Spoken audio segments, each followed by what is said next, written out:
Hello there, ladies and gentlemen. My name's Sir Ayme, and I'm going to take you through my top 10 creepypasta / no sleep stories that I have narrated in 2015. It's been about 9 months now since I've started this channel, and I want to thank you all so very much for all of your support. So, without further ado, let's get started. Number 10. You might have heard baby monitors before. This is one of the only stories that I've narrated that have already been narrated by someone else, namely Creepypasta Jr., and I've done that for two reasons. First of all, Manon Lyset, the writer of the story, who we will see more than just once on this list, is a really good friend of mine, and he writes, as my second point, amazing stories. I've added in a link to his Facebook page in the description so you can go check him out. Why do I like baby monitors so much?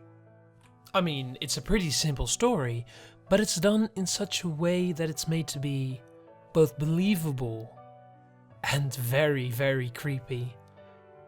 I recommend you just go listen to it and figure out for yourself why it's so great.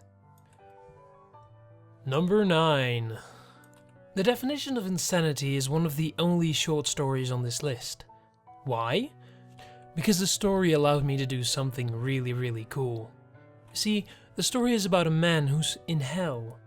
He's trapped there, typing the same paragraph over and over. And he's just talking about that. And then you find out something at the end, which is kind of cool. I mean, some people in the comments have realized it already, but I recommend you go take a look for yourself and try and figure it out. It's really not all too complex, but I think it's really fun. I've always quite liked contemplating what kind of tortures a hell could possibly have. You see, infinite agony can only become worse and worse, and if you set it up like this, it just becomes that tad more interesting. Number 8. I Shouldn't Have Freed the Girl is another no-sleep story written by Manon Lyset. I was originally contacted by the No-Sleep podcast to do this story for them. However, at the time I was in Japan, and let's just say I didn't bother to pick up my Yeti and move it over there. So, unfortunately I couldn't help with that. I have listened to the narration later and I quite enjoyed it, so I decided to do the story for myself. The story is about a man who, in his drunken stupor, finds a girl chained in a shack. Yet, her captor somehow seems to be very nice to her, more of a concerned father than anything else. This story is definitely well worth listening to. Number 8. So, who here doesn't like a tiny bit of plot twists? The plot twist with this one is very high and it's very good. It's basically about this dude going to help one of his friends do some abstract art. And let's just say he finds his inner artist in this story. Give it a listen. Number 6. What does it take to kill a man? Now you may have already seen this video. It's actually one of my more crazy videos, if you will. It's one of those videos that allows me to use my crazy, most over-exaggerated voice that I can manage, and I sometimes just really enjoy doing that. I've had people comment on that video saying things like, "Are you sure you're just really good at acting? Are you sure you're not a psychopath?" And I'm like, I guess that's up to you. Which is always fun to do, so I recommend you go watch that one. Maybe that's a good introductory video, since it's not all that short, and it's pretty damn creepy. Number 5. Number 5 is a two-parter written by William Dalfin. It is both, have you seen this painting of a hallway? And all doors lead to the hallway. It's not like they are a draw, they are just simply sequels. Simply one story with 2 sections to them. The story is about a man who receives a painting of a hallway from his grandfather. But then he notices some weird stuff happening. This one has a little bit of the old creepypasta vibe, because it partially includes things like pictures of the images changing and stuff, but it's done in such an excellent way, and the ending is so devastating that I really recommend listening to it. It's a long story, but it's definitely worth it. Number 4, Need Not Apply, written by Grindhorse, is a story about a man who gets an unsolicited call in the middle of the night. It seems like he's somehow applied for a job. Strange, don't you think? He can't remember filling out any forms or anything. What I like most about this story is its open ending.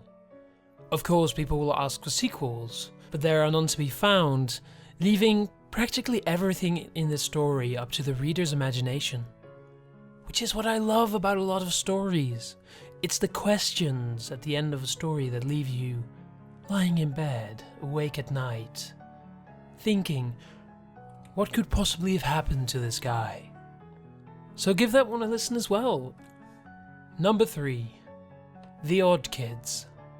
The Odd Kids is my very first huge cooperation with a lot of people.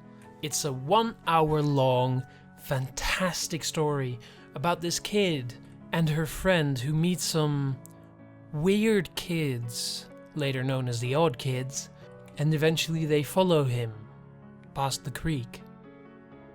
What happens next? Well, you'll just have to find out. Again, a story that leaves some questions open. What happens after the end of the story, nobody knows.